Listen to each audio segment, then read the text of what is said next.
Thank you very much. My fellow Americans, good evening.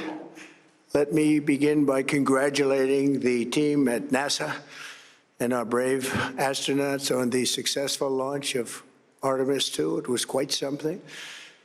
It will be traveling further than any manned rocket has ever flown and will very substantially pass the moon, go around it, and come back home from a distance that has never been done before. It's amazing. They are on the way, and God bless them. These are brave people. We want to God bless those four unbelievable astronauts. As we speak this evening, it's been just 1 month since the United States military began Operation Epic Fury, targeting the world's #1 state sponsor of terror, Iran. In these past 4 weeks, our armed forces have delivered swift, decisive, overwhelming victories on the battlefield. Victories like few people have ever seen before. Tonight, Iran's Navy is gone. Their Air Force is in ruins.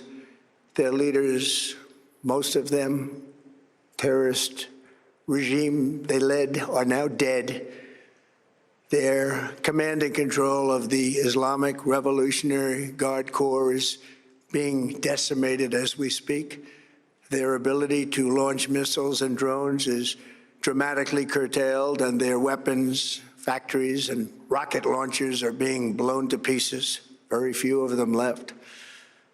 Never in the history of warfare has an enemy suffered such clear and devastating large-scale losses in a matter of weeks. Our enemies are losing, and America, as it has been for 5 years under my presidency, is winning, and now winning bigger than ever before. Before discussing this current situation, I also want to thank our troops for the masterful job they did in taking the country of Venezuela in a matter of minutes. That hit was quick, lethal, violent, and respected by everyone all over the world. After rebuilding our military during my first term, we have by far the strongest military anywhere in the world. And now we're working along with Venezuela and are, in a true sense, joint venture partners. We're getting along incredibly well in the production and sale of massive amounts of oil and gas, the second largest reserves on Earth after the United States of America. We're now totally independent of the Middle East, and yet we are there to help. We don't have to be there. We don't need their oil. We don't need anything they have, but we're there to help our allies.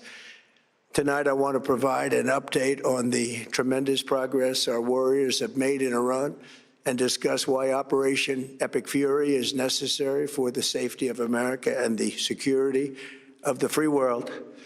From the very first day I announced my campaign for president in 2015, I have vowed that I would never allow Iran to have a nuclear weapon. This fanatical regime has been chanting death to America, death to Israel for 47 years. Their proxies were behind the murder of 241 Americans in the Marine barracks bombing in Beirut, the slaughter of hundreds of our service members with roadside bombs.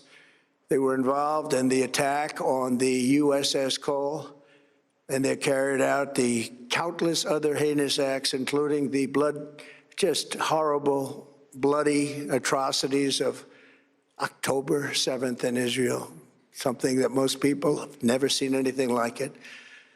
This murderous regime also recently killed 45,000 of their own people who were protesting in Iran. 45,000 dead. For these terrorists to have nuclear weapons would be an intolerable threat. The most violent and thuggish regime on earth would be free to carry out their campaigns of terror, coercion, conquest, and mass murder from behind a nuclear shield. I will never let that happen, and neither should any of our past presidents. This situation has been going on for 47 years and should have been handled long before I arrived in office. I did many things during my 2 terms in office to stop the quest for nuclear weapons by Iran. First, And perhaps most importantly, I killed General Qasem Soleimani in my first term. He was an evil genius, brilliant person, a horrible human being, however, the father of the roadside bomb. And he lived just horrible what he did.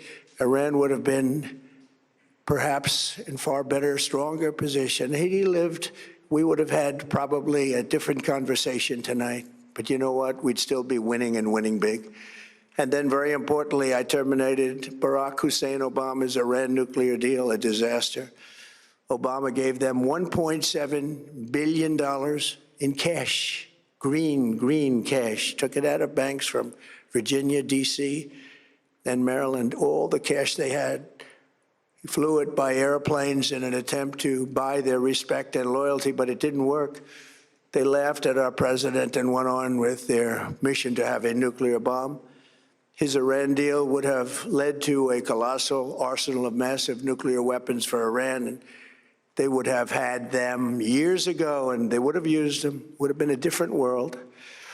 There would have been no Middle East and no Israel right now, in my opinion, the opinion of a lot of great experts, had I not terminated that terrible deal. And I was so honored to do it. I was so proud to do it. It was so bad right from the beginning. Essentially, I did what no other president was willing to do. They made mistakes, and I am correcting them. My first preference was always the path of diplomacy, yet the regime continued their relentless quest for nuclear weapons and rejected every attempt at an agreement. For this reason, in June, I ordered a strike on Iran's key nuclear facilities, an Operation Midnight Hammer. Nobody's ever seen anything like it. Those beautiful B-2 bombers performed magnificently. We totally obliterated those nuclear sites. The regime then sought to rebuild their nuclear program at a totally different location, making clear they had no intention of abandoning their pursuit of nuclear weapons. They were also rapidly building a vast stockpile of conventional ballistic missiles and would soon have had missiles that could reach the American homeland, Europe, and virtually any other place on Earth. Iran's strategy was so obvious. They wanted to produce as many missiles as possible, and they did, with the longest range possible. And they had some weapons that nobody believed they had. We just learned that out. We took them out. We took them all out so that no one would really dare stop them. And their race for a nuclear bomb, a nuclear weapon like nobody's ever seen before. They were right at the doorstep.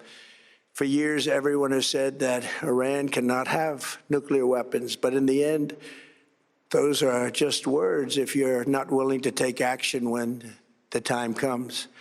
As I stated in my announcement of Operation Epic Fury, our objectives are very simple and clear. We are systematically dismantling the regime's ability to threaten America or project power outside of their borders. That means eliminating Iran's Navy, which is now absolutely destroyed, hurting their Air Force and their missile program at levels never seen before, and annihilating their defense industrial base. We've done all of it. Their Navy is gone. Their Air Force is gone. Their missiles are just about used up or beaten. Taken together, these actions will cripple Iran military, crush their ability to support terrorist proxies, and deny them the ability to build a nuclear bomb. Our armed forces have been extraordinary. There's never been anything like it militarily. Everyone is talking about it, and tonight I'm pleased to say that these core strategic objectives are nearing completion. As we celebrate this progress, we think especially of the 13 American warriors who have laid down their lives in this fight to prevent our children from ever having to face a nuclear Iran. Twice this past month, I have traveled to Dover Air Force Base, and it's been something. I wanted to be with those heroes as they return to American soil, and I was with them and their families, their parents, their wives, their husbands. We salute them, and now we must honor them by completing the mission for which they gave their lives. And every single one of the people, their loved ones said, please, sir, please finish the job, every one of them. And we are going to finish the job, and we're going to finish it very fast. We're getting very close. I want to thank our allies in the Middle East, Israel, Saudi Arabia, Qatar, the UAE, Kuwait, and Bahrain. They've been great, and we will not let them get hurt or fail in any way, shape, or form. Many Americans have been concerned to see the recent rise in gasoline prices here at home. This short-term increase has been entirely the result of the Iranian regime launching deranged terror attacks against commercial oil tankers in neighboring countries that have nothing to do with the conflict. This is yet more proof that Iran can never be trusted with nuclear weapons. They will use them, and they will use them quickly. It would lead to decades of extortion, economic pain, and instability worse than we can ever imagine.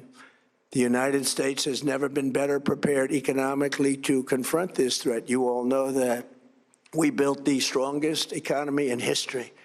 We're going through it right now, the strongest in history. In 1 year, we've taken a dead and crippled country. I hate to say that, but we were a dead and crippled country after the last administration and made it the hottest country anywhere in the world by far, with no inflation, record-setting investments coming into the United States, over $18 trillion, and the highest stock market ever, with 53 all-time record highs in just 1 year. It all positioned us to get rid of a cancer that has long simmered. It's known as the nuclear Iran, and they didn't know what was coming. They've never imagined it. Remember, because of our Drill Baby Drill program, America has plenty of gas. We have so much gas. Under my leadership, we are #1 producer of oil and gas on the planet, without even discussing the millions of barrels that we're getting from Venezuela. Because of the Trump administration's policies, we produce more oil and gas than Saudi Arabia and Russia combined. Think of that, Saudi Arabia and Russia combined. And that number will soon be substantially higher than that. There's no country like us anywhere in the world, and we're in great shape for the future. The United States imports almost no oil through the Hormuz Strait and won't be taking any in the future. We don't need it. We haven't needed it, and we don't need it. We've beaten and completely decimated Iran. They are decimated, both militarily and economically and in every other way. And the countries of the world that do receive oil through the Hormuz Strait must take care of that passage. They must cherish it. They must grab it and cherish it. They can do it easily. We will be helpful, but they should take the lead in protecting the oil that they so desperately depend on. So to those countries that can't get fuel, many of which refused to get involved in the decapitation of Iran, we had to do it ourselves. I have a suggestion. #1, buy oil from the United States of America. We have plenty. We have so much. And #2, build up some delayed courage. Should have done it before. Should have done it with us, as we asked. Go to the Strait and just take it, protect it, use it for yourselves. Iran has been essentially decimated. The hard part is done, so it should be easy. And in any event, when this conflict is over, the Strait will open up naturally. It'll just open up naturally. They're going to want to be able to sell oil because that's all they have to try and rebuild. It will resume the flowing, and the gas prices will rapidly come back down. Stock prices will rapidly go back up. They haven't come down very much, frankly. They came down a little bit, but they've had some very good days over the last couple of days. We've done actually much better than I thought, but we had to take that little journey to Iran to get rid of this horrible threat. With our historic tax cuts, where people are just now talking about receiving larger refunds than they ever thought possible, they are getting so much more money than they thought. That's from the great, big, beautiful bill. Our economy is strong and improving by the day, and it will soon be roaring back like never before. It will top the levels that it was a month ago. I've made clear from the beginning of Operation Epic Fury that we will continue until our objectives are fully achieved. Thanks to the progress we've made, I can say tonight that we are on track to complete all of America's military objectives shortly, very shortly. We're going to hit them extremely hard over the next 2 to 3 weeks. We're going to bring them back to the Stone Ages where they belong. In the meantime, discussions are ongoing. Regime change was not our goal. We never said regime change, but regime change has occurred because of all of their original leaders' death. They're all dead. The new group is less radical and much more reasonable. Yet if during this period of time no deal is made, we have our eyes on key targets. If there is no deal, we are going to hit each and every one of their electric generating plants very hard and probably simultaneously. We have not hit their oil, even though that's the easiest target of all, because it would not give them even a small chance of survival or rebuilding. But we could hit it, and it would be gone, and there's not a thing they could do about it. They have no anti-aircraft equipment. Their radar is 100% annihilated. We are unstoppable as a military force. The nuclear sites that we obliterated with the B-2 bombers have been hit so hard that it would take months to get near the nuclear dust, and we have it under intense satellite surveillance and control. If we see them make a move, even a move for it, we'll hit them with missiles very hard again. We have all the cards, they have none. It's very important that we keep this conflict in perspective. American involvement in World War I lasted 1 year, 7 months, and 5 days. World War II lasted for 3 years, 8 months, and 25 days. The Korean War lasted for 3 years, 1 month, and 2 days. The Vietnam War lasted for 19 years, 5 months, and 29 days. Iraq went on for 8 years, 8 months, and 28 days. We are in this military operation, so powerful, so brilliant, against one of the most powerful countries for 32 days. And the country has been eviscerated and essentially is really no longer a threat. They were the bully of the Middle East, but they're the bully no longer. This is a true investment in your children and your grandchildren's future. The whole world is watching, and they can't leave the power, strength, and brilliance. They just can't believe what they're seeing. They leave it to your imagination, but they can't believe what they're seeing, the brilliance of the United States military. Tonight, every American can look forward to a day when we are finally free from the wickedness of Iranian aggression and the specter of nuclear blackmail. Because of the actions we have taken, we are on the cusp of ending Iran's sinister threat to America and the world. And I'll tell you, the world is watching. And when we do, when it's all over, the United States will be safer, stronger, more prosperous, and greater than it has ever been before. May God bless the men and women of the United States Armed Forces, and may God bless the United States of America. Thank you very much, and good night.